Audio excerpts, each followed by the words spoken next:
Welcome everybody to Fast CPA and Consultants. A warm welcome to our CPA, Fulton Abraham Sanchez as well. Good afternoon, Fulton. Welcome back. Thank you, Monica. Thank you for having me. It's a pleasure. As you may know, in this video series, we're talking about different tax strategies that you must follow according to your situation. And we will answer all the questions received through our social networks or email or comments in this YouTube channel. In this video, we're talking about the second part of IRS audit. So Fulton, shall we start with this second part? Yes. Perfect. So the first question of this part is, can you go to jail for IRS audit? Yes and no. Or no and yes.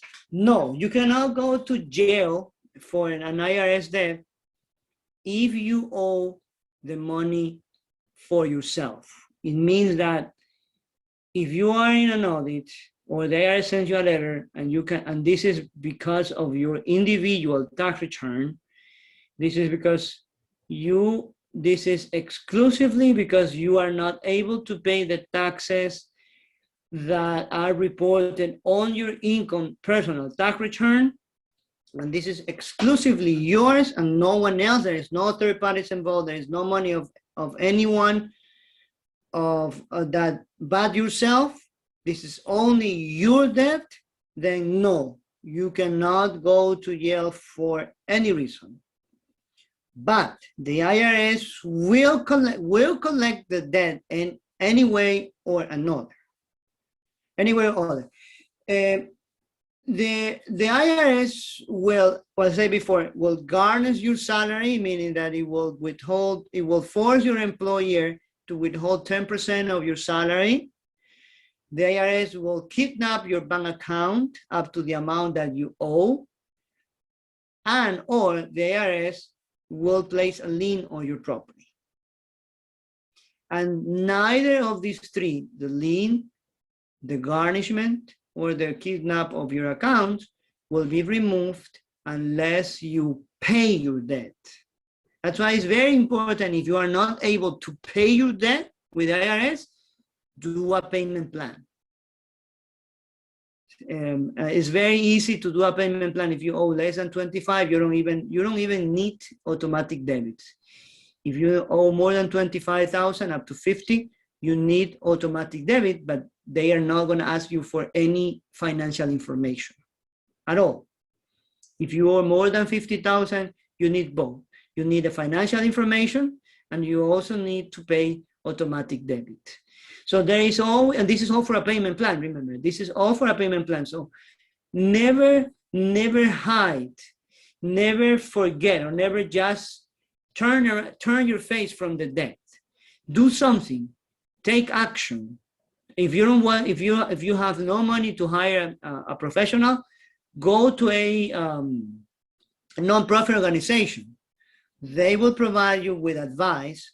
It will not be, perhaps it will be a licensed CPA, perhaps it will not be, but at least you will be doing something. Or call the IRS and say, I cannot pay my debt. Can I do a payment plan? Yes, the IRS want to say how much you want to pay. You have to have all these numbers ready. Like you have to do a list. This is how much I can pay on this date of the year. I can, and if I owe less than $25,000, I cannot, if they ask you, do you want to do a payment plan automatic debit? No, I don't want automatic debit. I will pay by myself. So then you will have to pay online or send a check religiously every month to the IRS. Otherwise, if you dishonor the installment agreement, the IRS will request for you to pay the whole amount of the debt. But this is, you have to have all these numbers, how much you want to pay and what day you have to pay. And if you owe less than $25,000, let's say, no, I don't want a automatic debit because I'm gonna pay by check. And then you honor the agreement, but have all this information, do something, because remember, whenever the IRS is going to collect a debt, either an audit or non-audit, there is always a process of the procedure. How is I would say, how the IRS is fighting with you. You owe me this. You say, no, I don't owe this. You say, yes, I owe. And then you get an agreement. And at that point is when you have to act, because if you do not act and you let the IRS act, whenever it is the execution side of the debt, there's execution, then you will be negotiating in a weakening position, because at that point the IRS is going to garnish your salary, is going to kidnap your bank account, and is going to place a lien. So be always in mind. Now, whenever that debt, all that is for individual debt, meaning that this is debt that you owe, and then you will never go to jail. Although, if you owe more than 50,000 and you do nothing, no letter, nothing, you will not be able to renew your passport.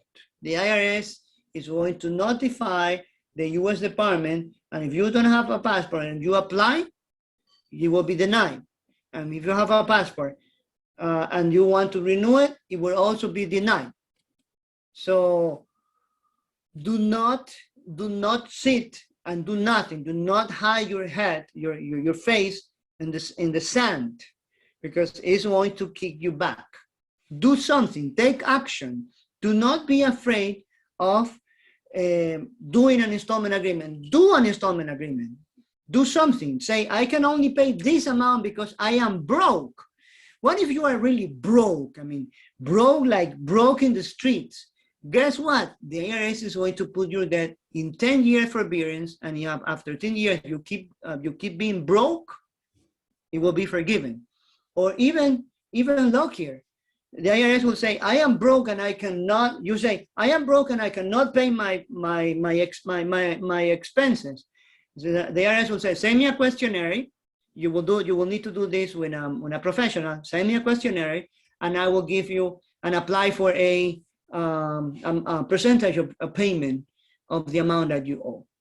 So there are alternatives. You can watch our videos. I've explained this in detail in other videos, but there is always an alternative. The installment agreement is not the only alternative. If you are broke, there's also the offer in compromise, where you pay only 10% of the debt. Probably less, probably more. It all depends on your assets and your income. If you are really broke, like living in the streets, like no income, and someone else is supporting you, giving you money, and having you at home, because you can even afford a home, a place for live by yourself, the IRS will put a 10-year forbearance in you, like economic calamity, and you will not have to pay your debt. If after 10 years you keep the same situation, the debt will be forgiven, but you have to apply for that forgiveness. So the installment agreement is not the only option.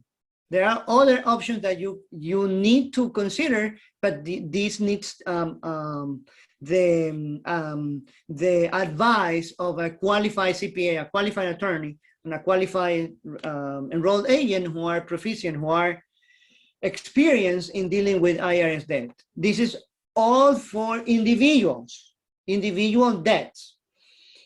Let's say that you have a company, and whenever you have a company, you have employees.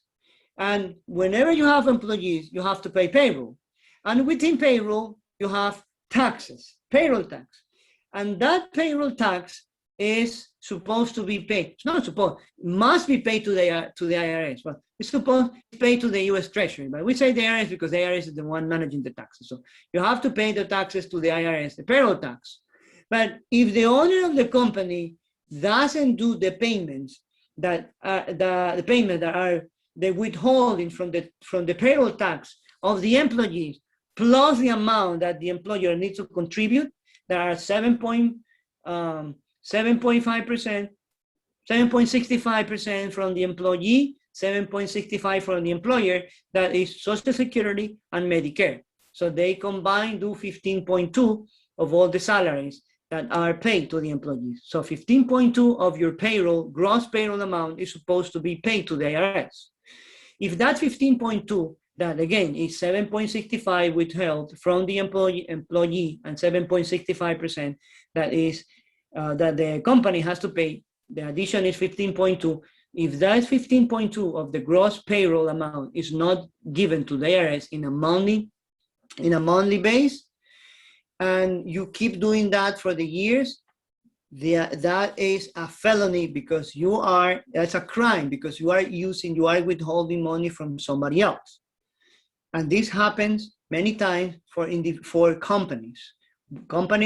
Small businesses are not able to pay to the IRS the payroll tax, that is the Social Security, and the Medicare that I withheld from the employees, and the portion that the employer also has to pay. They are not able, they use that money because they are short of cash, and then this becomes a snowball that after many months and years, they are not paying. The IRS is going after you criminally. That is a crime, it's a felony, and you are going to go to jail. Even if you escape from the country and you move to another country, you will not ever be able to return to the country, because the moment that you get in, and that moment, the marshals are going to be waiting for you at the airport, and you will be taken to jail in custody. So the only way, or yes, there is a way when taxpayers who are not on time with their obligations are going to jail. But they go to jail only when the money is not belonging to them, because payroll taxes do not belong. The payroll taxes they don't even belong to the individual. The payroll taxes belong to the IRS, to the US Treasury, to the Social Security, and to the Medicare fund. But remember, these payroll tax are not yours. It's not your payroll tax that you are withholding. It is the payroll tax of your employees, third parties, that because of you are withholding third parties' funds, there is a misappropriation of funds, and that is a crime. And because that is a crime, that is punishable with jail. And at that point, you do go to jail because you have committed a crime. So be very careful. If you cannot sustain a business because you're not able to pay payroll tax, better fire everyone and work 24 hours a day, 7 days a week, until you can get your employees back. You are back on your feet and you are able to do, or just close the office. Don't move the office to your home, minimize your expenses, and start from scratch. Like when you start from day one, when you started from home, everyone for small businesses started from home. Instead of not complying with your obligations with the IRS, because that is going after you, and the person, wherever is not reporting their payroll tax timely, and this is sustained through the years, the IRS is going to come after you, and the person is going to go to jail. Got it. And what happens if you get audited and fail?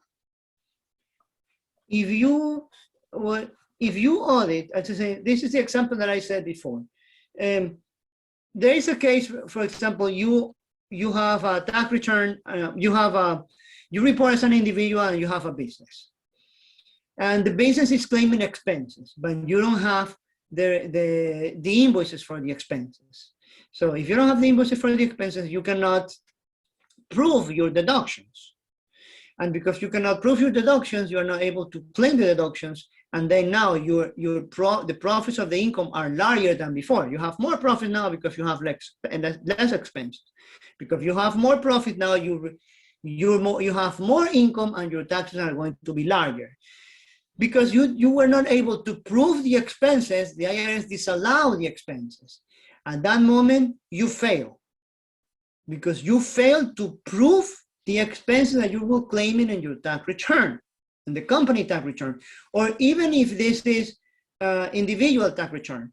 If this is, for example, individual tax return, and you are claiming credits, and you are not able to support those credits with evidence, the IRS is going to disallow those credits. It's going to ask you to return the refund, and you are going to pay taxes. On top of the refund, you have to pay taxes now because you owe them. Those credits actually created a refund, a fictitious refund that you were not able to, you were not entitled to. So at that point is when you failed the audit. You failed to prove that the deductions that you were claiming were true, were real. And because of that failure, you are going to pay more taxes. Many times, the reason of the credits, the reason of the expenses, the reason of those credits and expenses is the refund. The expenses, whoever did the return, whoever provided information, created all these expenses and all this credit with the objective of getting a larger refund. Because there is a larger refund, and now all those expenses and all those credits are disallowed, you have no refund. But in addition that you have no refund, now you have to pay taxes because you have income now. Income that needs to be taxed, and the taxes need to be paid. So the consequences of failing in a return is the return. You have to give back the refund. You have to pay taxes because now you have income, I mean more income, and in addition to that, you also have to pay interest and penalties. That is what happens if you fail your audit. That's clear. Thank you. And we have the last question about this subject: how to avoid an IRS audit. So, as a summarize. Remember, I said the second question is the provision of the information. It's two sides, your side and the other side, the side of the preparer. Your side is responsible for providing the exact information, the information that is true and verifiable, meaning that you have support for every single deduction that you are claiming. And if you have a business, that you have an invoice and you have a bill for every single expense that you have.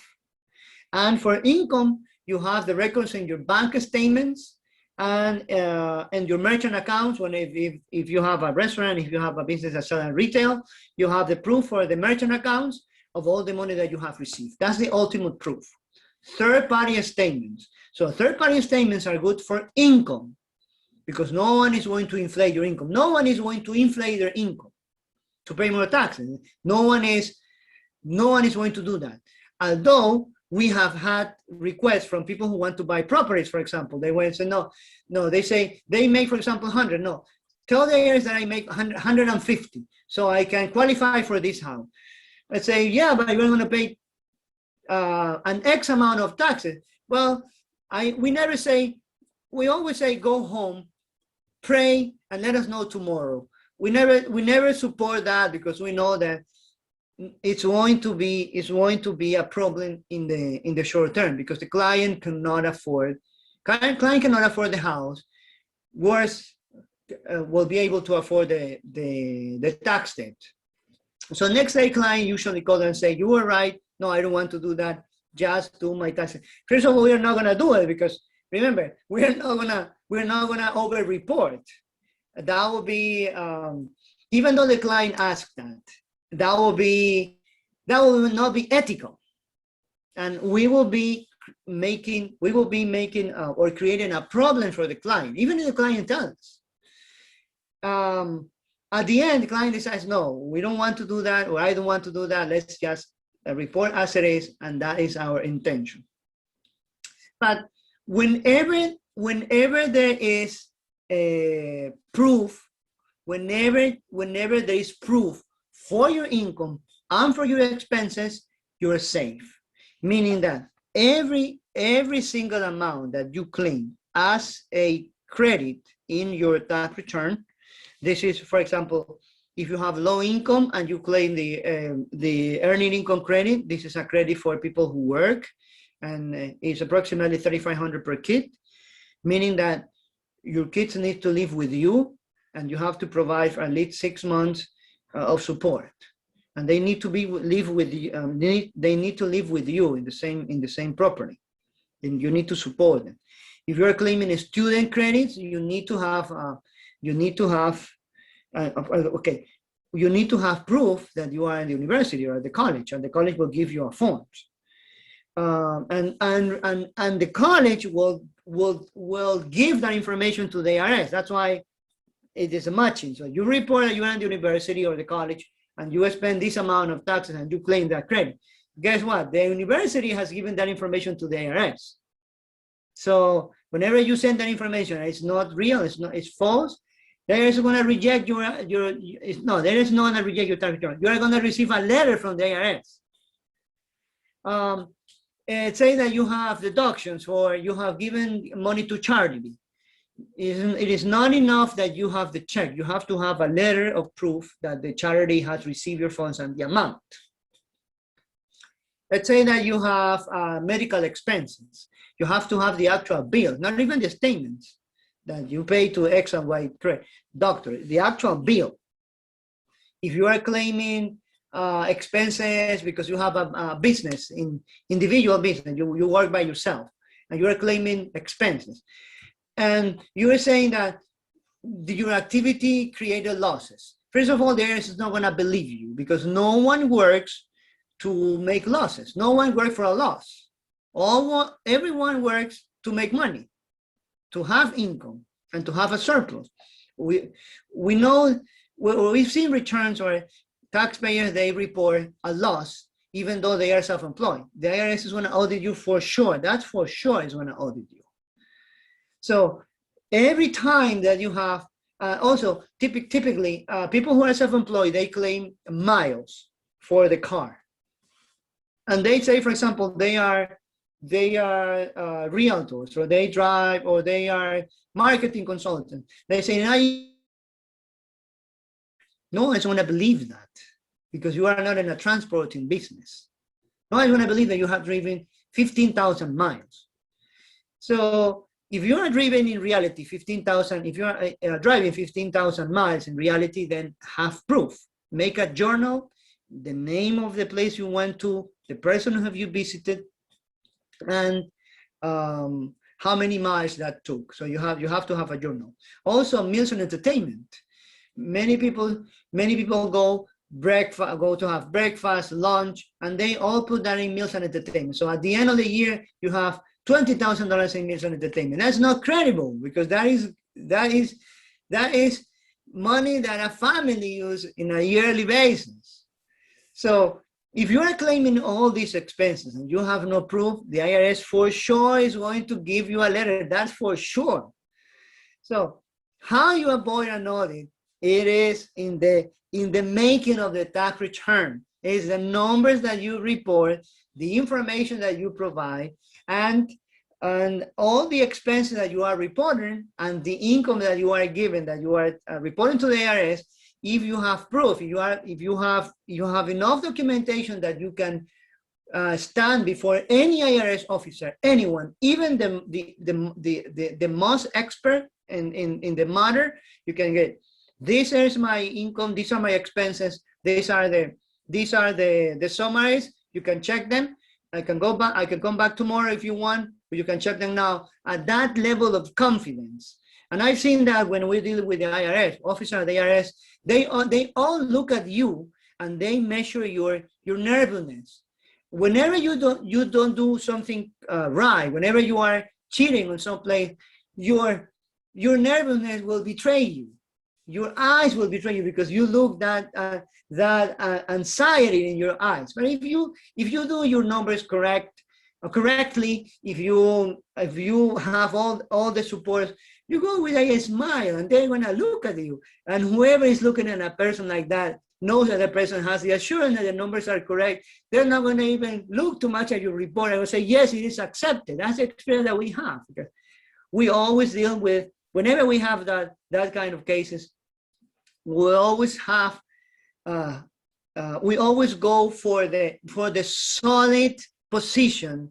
You have to have a solid position, and a solid position is only possible when all of your income and expenses are supported by proof, by third-party proof, and by invoices that no one is able to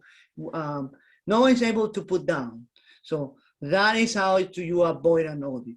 You also avoid an audit that will be from your side. From the side of the taxpayer, from the side of the tax preparer, the accountant, you always avoid an audit by hiring a qualified CPA, a qualified tax attorney, or a qualified enrolled agent. Mostly qualified CPA and qualified tax attorney, real estate agents, tax attorneys, sometimes they don't process tax returns. unless they are a large client for multiple years that they are taking a year, they are taking a case for a year, and then they need to file a tax for that year. But usually it's a CPA or an enrolled agent, the ones who process tax return during tax season, always hire a licensed CPA, or at least someone who is reputed. If that person doesn't have a license, at least someone who has the ethical capability to process the return, that person has not been audited himself or herself by the IRS, and check the clients. Who are the clients, and how the client, how new the clients, how recent the clients are. If there are clients for many years that the clients are with that taxpayer, with that tax preparer, that's a good signal. It's a good sign that the tax preparer is it's an ethical tax preparer, that it doesn't take any risk with their clients. If the clients of that tax preparer are recent, 1 year, 2 years, and there is a rotation of clients every year, it means that something is going on, something is cooking, so you better stay away from that kind of tax preparer. Excuse me. Okay, great. Thank you, Fulton. That's 100% clear. So those were the main questions we received about IRS audit. Thank you for joining us. And of course, thanks to our CPA Fulton for sharing his knowledge in really a familiar and easy way. And remember to follow us on our social networks, like in Facebook, where we have an exclusive group. You can find the link of that group in the description of this video. And also we invite you to watch our webinars about offering compromise, learn from the IRS, and installment agreements. We know you are going to like that information. You have also the links in the description of this video. And before leaving, please be sure to subscribe to our channel so you can be notified when we publish new videos about taxes, of course. That's it. Thank you again. Thank you, Fulton, and see you everybody in the next video. Thank you. Bye-bye. Thank you, Monica. Bye-bye.